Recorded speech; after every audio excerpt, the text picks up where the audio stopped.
Welcome to the West Ham Voice on a Friday evening. Well, what a week it's been, hey? If you're a West Ham fan, it's all doom and gloom. It really is. We barely had time to celebrate our victory against the mighty Everton last Saturday when the avalanche of negative story, one after the other, started raining down on us. And counterclaims and claims and as to what is meant to be happening at West Ham can sometimes be really overwhelming for West Ham fans, and you don't know anymore what really is true out there, what really is not true, what's been made up, what's been fabricated a little bit. I don't know. If we believe everything we hear, we have half the first team wanting to leave, or half the first team feigning injury and they don't want to play for David Moyes. And the other half, they want to go. And then on top of that, the development and the academy players are all wanting to leave as well. And then we have coaches being linked to other jobs because they don't want to work with David Moyes. And then no more than 3 weeks into the job, Mark Noble's had enough. He resigned, but now he's not resigned. He's there. And if all that wasn't enough, we have to put up with the ongoing daily diatribe of having to listen to every football pundit and every sports reporter ramming down our throats as to where Declan Rice is going to be playing his football next season. We've had it for 3 years, haven't we? Rice is leaving. We keep continuously hearing the rhetoric that Rice is leaving. I just fucking hope he doesn't leave, and stops all this idiocy. Look, we know he's likely to leave, but do we want to hear it every day? Whether it's the transfer window or not, we get the same stuff rammed down our throats. Anyway, if we didn't really know any better, we might as well just shut up shop. We might as well just close West Ham United down. No, but it's not worth existing, because everything is going wrong. And what's the point, hey? But when we give ourselves a little bit of time, by the way, I'm wearing my Val Doonican top. If you don't know who Val Doonican is, you go and look it up. It's cold. Anyway, back to if we sit back and just give ourselves a little bit of time, take a step back and just think about everything that's going on. Take a little bit of a deep breath and start reading between the lines of some of the negative stories that are being bandied around. Is it anywhere near as bad as everyone is suggesting? Or is it anything different to any other football club at West Ham? I'm not so sure, I'm not so sure that it is any different, to be quite honest with you. I think every football club has its turmoil. It's just that everything is so concentrated in a fishbowl at West Ham United because we're fans, because we're interested, because we want to read about the latest stories, the latest updates. We get engrossed in it, don't we? And we just, if we read something that's negative, let's be honest. Negative news sells. Good news is here today, gone tomorrow. Whereas negative news, it lasts and it lingers and it boils the blood and it makes people angry and it gets people debating and it gets people going on social media, etc., and really sort of ranting, etc. So you get why bad news, is given to us like in absolute sort of bucket loads, isn't it? But is it really as bad as we all think? Look, let's go through some of the issues and some of the points that are currently we know about. So let's start off with the bad news. Let's just get that bit out of the way, and we talk about injuries for the time being. Now, the other day, I suggested that Kurt Zuma could only be out for a couple of weeks with a minor knee injury, and I got that wrong. I was completely wrong. It wasn't a knee injury that he sustained. We now know that Kurt Zuma has picked up a much worse injury. It could be that he's got a tear of the thigh muscle. And it's possible, if it is a tear, West Ham United, David Moyes spoke in his press conference, and he was quite open, wasn't he? He started talking about players being injured. It's something quite unusual for David Moyes to do. But it's been confirmed that he's got a quad thigh injury, and they don't quite know yet because of the swelling whether there's a tear in it or not. Look, with most injuries, they're all graded between 1 and 3. Grade 1 being the lowest severity and grade 3 being the most severe. Recovery times can vary depending on the extent of the quad thigh injury. A person with a grade 1 injury will recover within a couple of weeks, so long as they rest the muscle and so on. It can take a bit longer to to recover from a grade 2 or grade 3 strain, and in some cases over a month. If it's a tear, then it could be that Kurt Zuma could be out for maybe up to 6 weeks, which means that he probably won't be back until mid-March. Now, that really is awful because it means he misses quite a number of key games, and he may be back for the Brighton game. But the big fear is, would it be too late by the time he comes back? Missing someone that is clearly an important part of our defense, and having missed him for so long, we've suffered, and now he's out again for maybe up to 6 weeks. It could be, I mean, we're going to have to go into the transfer market, I'm pretty certain, in order to cover for him. So that's the worst news. That is the worst bit of news, to be quite honest with you. Let me give you some hopeful news. As I mentioned the other day, Maxwell Cornet was doing some intensive gym training. I didn't realize it was over in France. He's also been seeing a specialist. Again, David Moyes confirmed all this. And Moyes confirmed that the player will be back at Rush Green on Monday for an assessment. He went on to say that if all looks good, it's possible that the player can start training again. He will need to build up his match fitness, of course. So I would imagine that's got to be another couple of weeks, maybe, before he's available. And if that's the case, if it really is that imminent, he could be back for something like the Chelsea game, which I think is hopeful news. Some encouraging news. Let's go on to encouraging news. Gianluca Scamacca. Now, we heard earlier in the week that he was set to be sidelined for longer than expected, and the doom and gloom was setting in yet again. And yet, I post on his social media site, I showed a picture of him which said, "Back soon." But did that stop the negativity? No, it didn't. It carried on. Look, Scamacca has been having what's called PIP therapy, which is platelet-rich plasma therapy. Now, what is this? It's a PRP is produced by a person's own blood. It's a concentrated. It's a concentrating on a concentration of a type of cell known as a platelet, which circulates through the blood and is critical for blood clotting. Injections are used as part of the healing process. You inject into the area to an area of a bone, of soft tissues, something like a tendon or a ligament. And it's suggested that this type of therapy, it was suggested in the past that this type of therapy might have been considered doping. But back in 2011, the World Anti-Doping Agency removed PRP injections from its prohibition. So no worries there. We're not going to get done with Scamacca coming back on some doping fix. Look, these injections, when they're taken, can cause quite a bit of soreness for a few days, and then there's gradual improvement over a couple of weeks. Now, Moyes has said that he's due his third injection this coming Wednesday. So this coming Wednesday, he misses the Derby game anyway. A couple of days to recover. That means it goes into the game against Newcastle. And then with a couple of weeks, it looks like he could be back for the Spurs game, which is some encouraging news. And then on to some good news, because there is some good news. David Moyes also talked about Danny Ings. Danny Ings has also had an injection on his knee. He talked about he got injured and we saw him go down after about 20 seconds of coming on. And that was what caused the injury. There's a small chance, however, that from what Moyes has said, it looks like he'll be back soon, quite soon. There's a small chance that Ings could be back for the game against Newcastle. Worst case scenario, he'll almost definitely be back for the Chelsea game. So he'll miss one game, which is not a bad thing at all. So we got from really desperate news to really not bad news, pretty good news. So hands up who wants to leave West Ham. Let's deal with this now, because apparently everybody wants to leave. Well, to be quite honest with you, there's only one player that really looks like he really wants to move on, and that's Mikel Antonio. He speaks out yet again.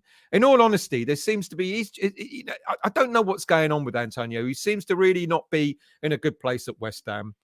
In a bizarre statement released on the Footballers Football podcast that he seems to appear on quite regularly, Antonio admitted that there'd been contact with other clubs. He said, "Honestly, I've not ruled anything out. That's all I can say. Nothing has been ruled out. There are talks, so whatever happens, happens. Every single moment is somewhere close to my heart." With West Ham, I would guess. And I'll always be looking out for it. I love the fans. I've loved my time at West Ham. He's basically gone already by the sounds of it. It's just one of those things. I'm not saying goodbye, really. I'm saying basically if it happens, it happens. And if it doesn't, it doesn't. I'm quite odds with this because I know Antonio's spoken about the tactics that's being used, and he said they're not working, and that's fine. You know, players have got a right to sort of talk about the things that they think are bothering them. But when he starts speaking so openly about potentially leaving the club, as he has been, and it's not the first time that he has. I think that's a big concern, and I just get a little bit worried about what that creates amongst the squad. You know, uh, look, Antonio has been a contradiction, hasn't he? Because this time last year he talked about getting competition in, and it was important that we had backup strikers and backup players for positions, etc. And he was welcoming the fact that West Ham might be bringing in another striker last January. Didn't happen, and then he was complaining about mental fatigue, etc. And then when we went out and bought Gianluca Scamacca in the summer, it clearly has put his nose out of joint because he seems to be upset about it. And then when I read between the lines as to what he was actually saying, this time last year, he was talking about getting a backup. He wasn't talking about getting a replacement for him, and it seems to have upset him somewhat. Having someone that's competing for his place in the starting lineup. But that's what a squad's all about. That's what a squad is meant to be. It's meant to be about players coming in, challenging each other for first team places, and it's the right thing to do. I just wonder, to be quite honest with you, what players like Scamacca might be thinking, and other players in the squad, what they might be thinking. Anyway, in his press conference, David Moyes stated quite clearly that West Ham have no intention of selling the player, but with a possibility of Danny Ings returning sooner rather than later, and with a chance that we may still be active in the transfer market that Moyes alluded to. I just wonder what the situation may be like by the close of play when the transfer window shuts on Tuesday. Look, we know other players have left, but they left for different reasons.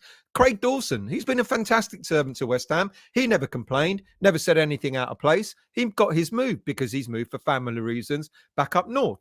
Darren Randolph has gone. And we know Darren Randolph, he was in the last 6 months of his contract at West Ham, and it was clear that he wasn't going to get an extended contract if he'd stayed. And Bournemouth have given him an 18-month contract. So they prolonged his career by actually giving him a longer contract. And then there was the whole thing about Areola really wants to leave. Well, of course he doesn't want to leave. Why would he? It's quite interesting that Lorient, and I understand why they now made a bid for Areola, which I'll get to in a minute. Lorient wanted him on a 6-month deal. And that's because their main keeper, Yvonne Mvogo, has been out with a patella injury since November, and they don't know how much longer he's going to be out for. So it's totally understandable. They see a French goalkeeper who's number 2, back up to Fabianski, not getting a lot of game time. Why not make a move? I think it was the right thing for them to do. Look, Areola is a crucial part of the West Ham squad. For me, he should be first choice keeper. But we know with the FA Cup coming back and with the Europa Conference League returning very soon, he's going to be an integral asset to West Ham. So why would he even want to leave? Then next up, Connor Coventry. Look, I think the one positive about this is before they let Connor Coventry go on loan to Rotherham United is they extended his contract by a further year at West Ham. It shows that they've got confidence in their player and they want him to prove himself in the Championship. And I think this move, look, Rotherham are not doing so well. They're languishing near the bottom of the Championship. Connor Coventry can go in there, and if he makes decent strides, then why not come back at the end of the season, really challenging for a place in the senior squad? He's been there or thereabouts, and he's not been given a lot of game time this season. But with the potential of Declan Rice leaving, then why not? Give him 6 months. That's going to be a really good challenge for him, 6 months. And I think it shows ambition by West Ham for the player by having extended the contract to him. Look, you could argue that extending the contract could mean another thing. It could mean that when he comes back from his loan spell, he's got another year left and we can sell him and then get a bit of cash for him. There is that as well. Now, the one transfer that did surprise me this week was, and I said it before, was Pierre Ekwa. It was a shock to me because I thought Pierre Ekwa was being lined up to be one of the potential replacements for Declan Rice. He signed a permanent deal with Sunderland, 4.5 years, and he's a player that I believe that I thought he was going to be fast-tracked through the I thought he was going to be loaned out, he was going to be fast-tracked through the system, and then come back challenging next season. Now, there's talk that this is potentially why Mark Noble got upset and offered his resignation or resigned or whatever it was that happened. I think we've missed an opportunity with Ekwa. I won't lie. I think it's a shame that he's gone. Because I think we talk about a lot of players that leave West Ham and really don't do much with their careers when they do, that some of the academy players, etc. I think this is one player that quite potentially really will make it. And I think it's a big, big loss to us. And I think that is a negative, without a doubt. Will Greenidge is another player from the development squad that's just left the club. However, it's quite different reasons to Ekwa, to be quite honest with you.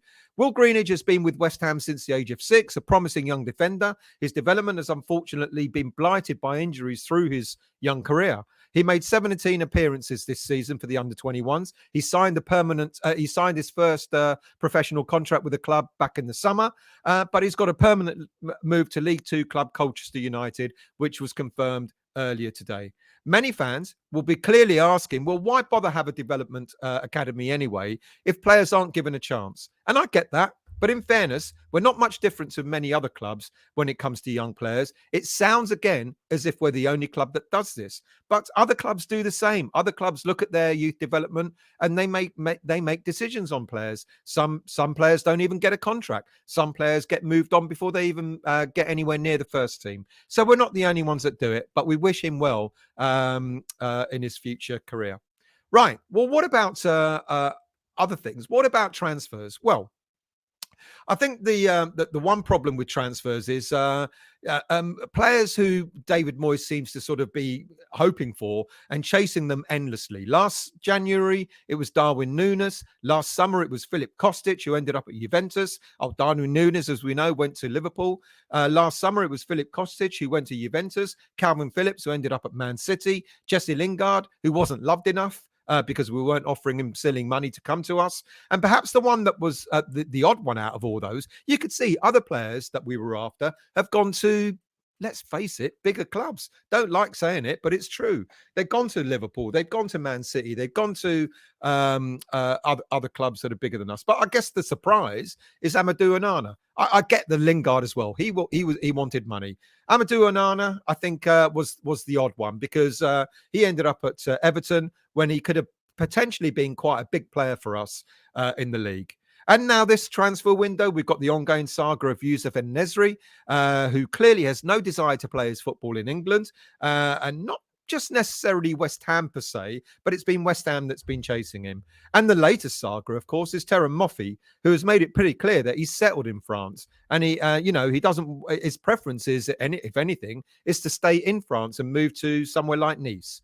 Now, as you can see, players have different reasons for wanting to transfer elsewhere. We can't compete with teams offering Champions League football. We don't have the finances to pay salaries that Lingard was demanding. And if a player doesn't fancy playing his football in England, what do we do about that?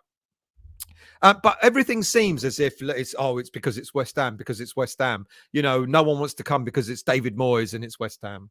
Look, the one error, as I've said, that David Moyes makes is when he makes his mind up about a player, he keeps chasing and chasing and chasing when players show a disinterest. I think let's move on. Let's not dwindle. Let's not waste more time in chasing a player that clearly doesn't want to come to us. But we are an attractive proposition. We got Gianluca Scamacca. We got Paqueta that have come to us in the summer transfer window.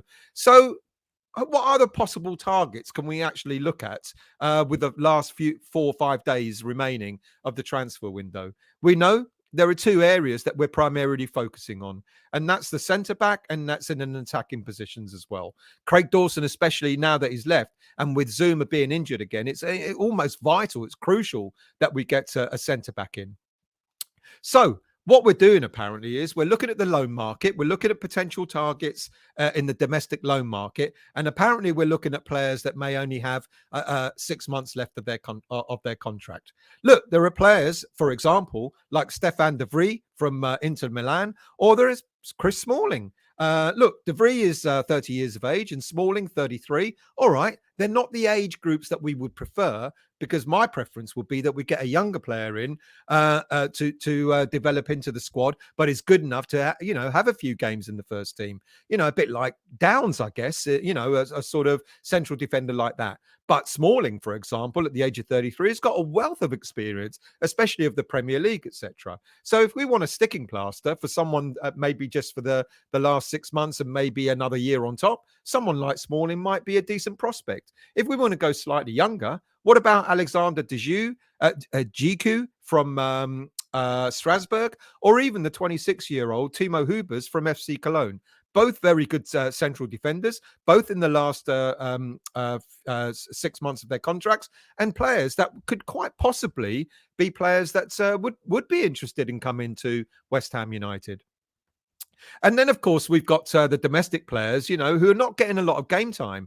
We've got Tosin Aradiabio from Fulham, Jamal Lascelles from Newcastle, Nathaniel Phillips that we've been linked to before of Liverpool, and Harry Maguire of Man United. Now, look, these players, they're not getting a lot of game time. It's quite possible that we could step in and look at getting them on loan with an option to an obligation to buy. And why not? And when it comes to other players like Formosa Mendy that we've been linked to over the past couple of weeks here and there, is he really going to get a lot of game time at West Ham United? Playing in the French League Two for Amiens. I asked myself, why would we would seriously look at a player like that? Yes, young and a decent prospect, but he's not likely to make an impact now when we need it. So I look at players like Phillips, etc., will be far better prospects in order to come in and play a part in this season when we've got players out injured, rather than Mendy himself. And of course, I've mentioned him just a moment ago, is Moffey. When we're looking at strikers, it seems that we're only stuck on this one striker, and we don't seem to be looking at anyone else. And as I've said, he's quite settled in France. If anything, he wants to go to Nice. He doesn't move away. He doesn't want to move away from France. But there are other attacking options that we can go for. And there are players like Jonathan Bamber of Lille, 26 years of age. We can probably get him for about £20 million or just under. He's got 6 months left of his contract. Or Noah Okafor from Red Bull Salzburg, 22 years of age. We can snap him up as well. Two great prospects, great, interesting strikers over in Europe that we could possibly pick up rather than sort of focusing on just one player himself. Look, that's a short rant. Look, I kind of I get why people are getting upset and getting all het up and built up about, all the negativity that's surrounding West Ham. I get it. You read it, it's like I said earlier on, it's rammed down your throat day in, day out, and at times you really don't know what to believe and what not to believe. But as I asked, is it really as bad as it seems? Are we really the only club that look like we're in turmoil? I bet we're not. And I think there are good things to come. All right, the football's not great, and I know a lot of people want David Moyes to leave. I get that, and I understand that as well.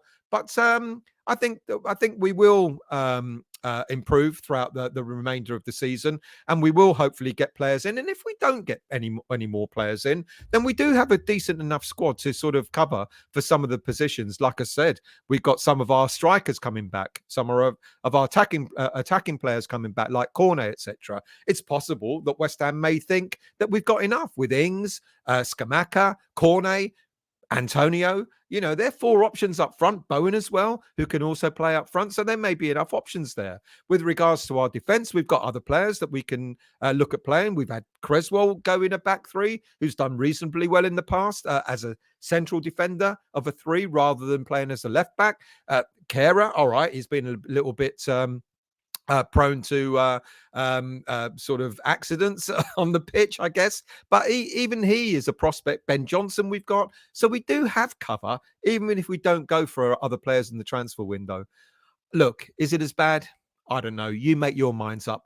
I'm always half glass full, man, and I always will be. Anyway, see you all again soon. There may be a Friday late night. I'm not so sure, but look out for that if there is. And I'll see you all very soon.